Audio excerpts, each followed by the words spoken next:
Hello, good morning po sa inyong lahat. Basta po kayo mga kapatid. Dito na naman tayo. Kaya sa umagang ito, bigyan pansin muli natin ang ating devotion, bibigay ng inspirasyon, pananampalataya sa pamamagitan ng pagpapasalamat. Kaya tumutok again at ma-receive ang mga blessings sa ating buhay. Muli po, ako po ang inyong devotional leader, Pastor Sunny, nagsasabing, be happy!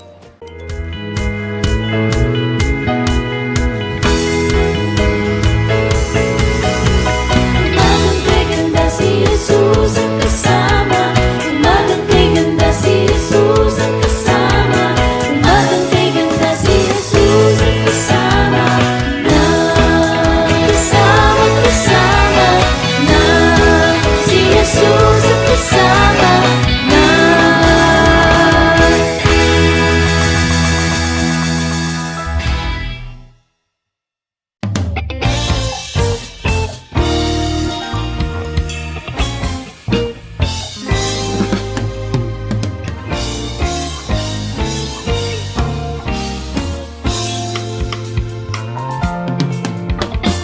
Diyos na makapangyarihan, Haring kataas-taasan, sa aking puso ay mananahan. Pagpapala mo't pagsama ay laging nararanasan, kailan may hindi mag-iisa. Diyos na makapangyarihan, Haring kataas-taasan, sa aking puso ay mananahan. Pagpapala mo't pagsama ay laging nararanasan, kailan may hindi mag-iisa. Pangako mo sa'kin, hindi ako iiwan. Sa bawat sandali ay laging sasamahan.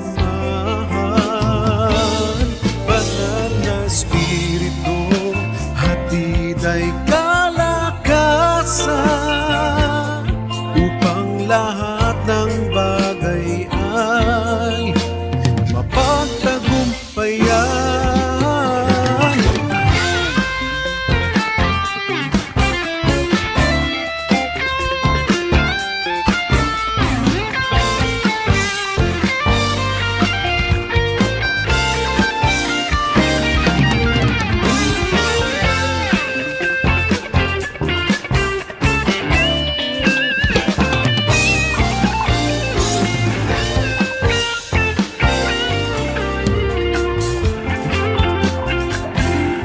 Pangako mo sa'kin, hindi ako iiwan. Sa bawat sandali ay laging sasamahan. Banal na Espiritu, hatid ay kalakasan, upang lahat ng bagay ay mapagtagumpayan.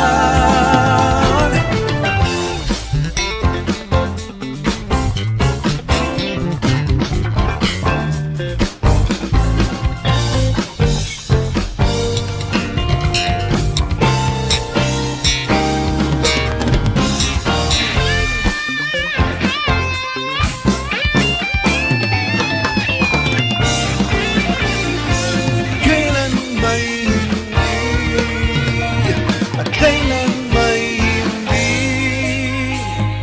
kailan may hindi mag-iisa. Maraming salamat po sa awit. Tayo po ay manalangin. O Diyos na mga pangyarihan, muli ay lumalapit kami sa buwan pa rin na ito ng November, na kung saan ay pagpapasalamat ang topic, o Panginoon. Nawa ay lagi kami magpasalamat sa iyo sa buhay kalakasan na aming tinataglay. Ingatan at pagpalain mo, mga viewers ng Panginoon, nananampalataya na nakikinig upang mabago ang kanilang buhay at sundin ang yapak ni Kristo. Sa iyo, Lord, ang papuri at pasasalamat in Jesus' name. Amen. Our topic today, brothers and sisters, cultivating gratitude.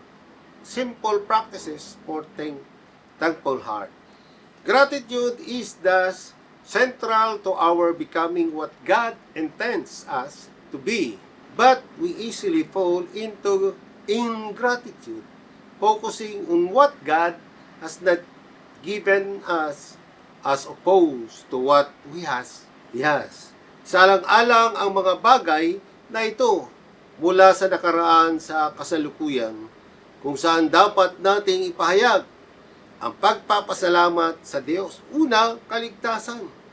Sa lahat ng tao, tayo ay likas na mga anak ng pot o kasamaan. Ngunit ang Diyos na mayaman sa awa ay binuhay tayo kay Kristo Jesus. Ang kaligtasang iyon ay ganap na hindi nararapat sa atin. Lahat ito ay kaloob ng Diyos sa atin, hindi tayo ang nagpagal. Lahat sa pamamagitan ng kanyang biyaya. Kay Kristo Jesus ay mayroon tayong ganap na kapatawaran sa pamamagitan ng kanyang pag-aalay ng buhay sa krus ng Kalbaryo. At sa gayon ay direktang makalalapit sa Diyos Ama. Inampun tayo bilang matalik na pamilya at nananahan sa atin ang banal na Espiritu.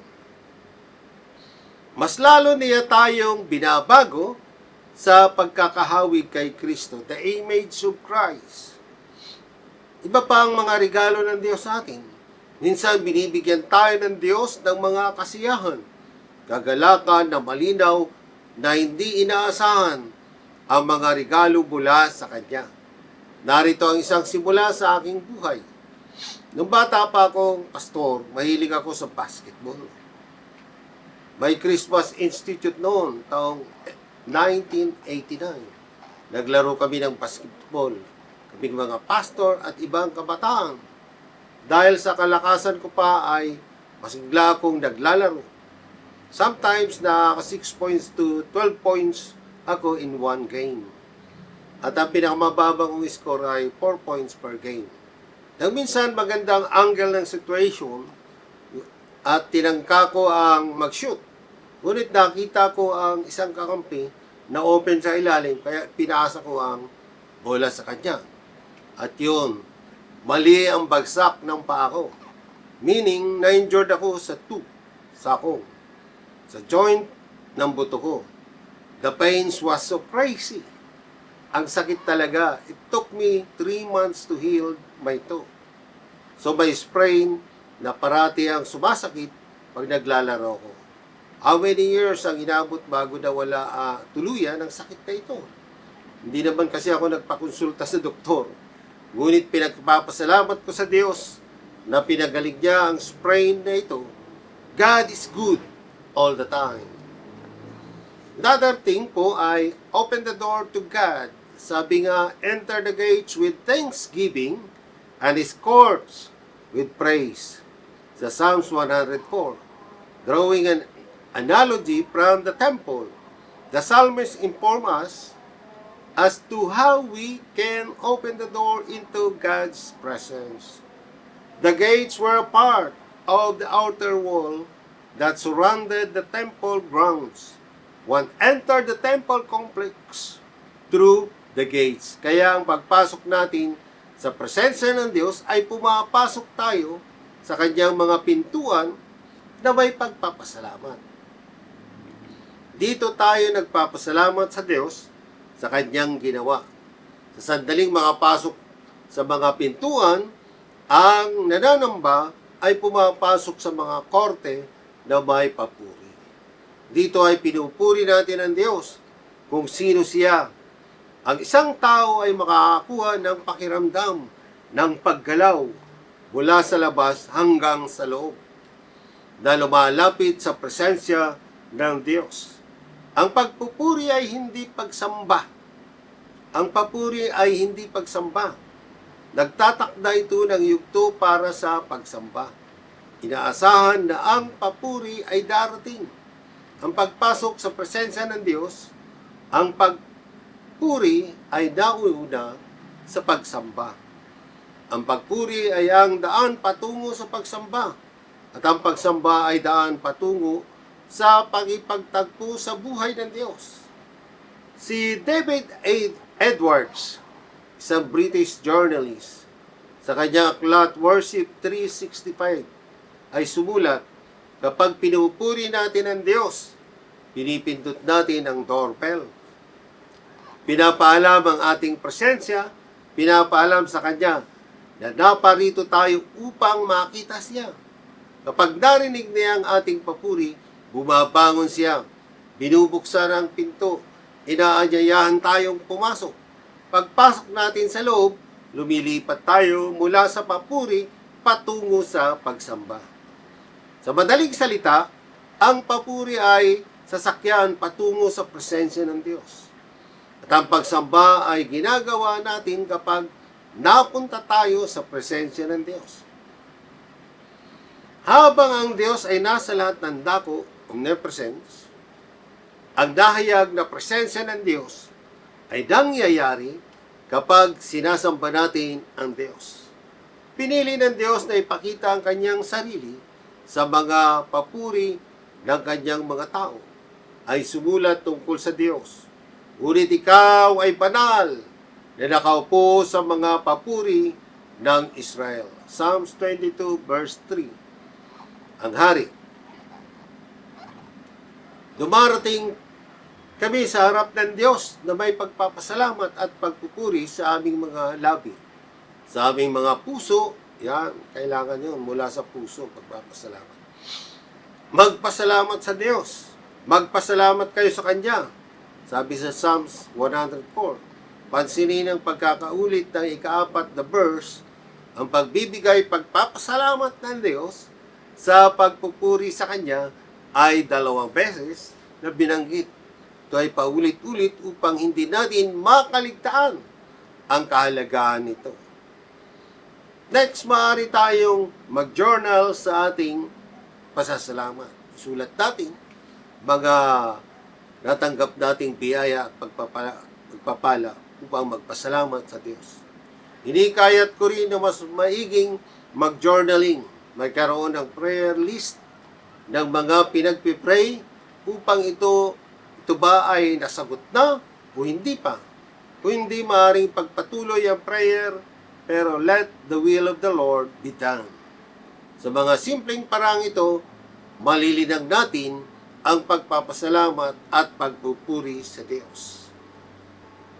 Mga kapatid, sa ating pagtatapos, pagpalain at ang pangalan ng Diyos, purihin ang kanyang pangalan, sabi sa awit 4, di ba? 104. Ibig sabihin ng salitang papuri ay maaring lumuhod, ipahayag dito ang idea ng magpakita ng karangalan, pagpupugay sa Diyos sa magitan ng pagluhod, pananalangin sa harap bilang hari ng mga hari, Panginoon ng Panginoon. Ang tunay na pagsamba ay palaging nagsasangkot ng pagbagsak sa paanan ng Diyos. Kaya ang ating ugaliing araw-araw magpasalamat sa Diyos. Sa ating paggising, magpasalamat sa Kanya sapagkat ikaw ay buhay pa, may lakas para suungin ang buong maghapon. Diba? Kaya sa gabi bago matulog, magpasalamat din na nalagpasan ang buong maghapon na may kapayapaan. Humingi din ng tawad bago matulog sa lahat ng ating kasalanan. Brothers and sisters in Christ, nawa tayo ay napagpala kayong lahat sa munting devotion ito. Yan. Nga pala, shout out sa lahat na may birthdays, wedding anniversaries, it's Friday, Saturdays, and Sunday. Tayo ay manalangin. Diyos na makapangyarihan sa lahat, in the mid of November, Panginoon, ang buwan ng pagpapasalamat. Pagpapasalamat kami sa buhay, kalakasan, sa lahat ng pinagkaloob mo, Lord. tahanan, pagkain at marami pang iba. Higit sa lahat ay binigyan niyo kami ng kaligtasan, Panginoon, sa aming kaluluwa. Kaya pinupuri ka namin at pinasasalamatan sa lahat ng biyaya at pagpapalang aming nakamit. Higit sa lahat ang pagliligtas mo, Panginoon. Dinadalangin ko na pagpalain mo ang iyong mga anak na nakikinig, nanunood, upang isa puso nila, sa isip ang iyong mga salita sa patuloy na pagbabago ng kanilang buhay. Sa iyo, Lord, ang papuri at pasasalamat in Jesus' name. Amen. Ayan mga kapatid, dumating na naman po ang oras tayo pansamantalang magpapaalam sa ating morning devotion. Kaya magbabalik po tayo sa next Friday. Kaya mag-like, mag-share, at mag-subscribe. At huwag din kalimutang pindutin ang bell button upang updated kayo sa mga bagong videos sa Facebook at YouTube. Kung nais po ninyo mag-donate, nariyan po ang bank account ng NACCRMC sa ating screen. Diyos po ang pasasalamat, magpapupuri. Ito po ang inyong lingkod, Pastor Sunny, nagsasabing laging masaya. Ang buhay mo ay gaganda kung si Jesus ang kasama. Bye!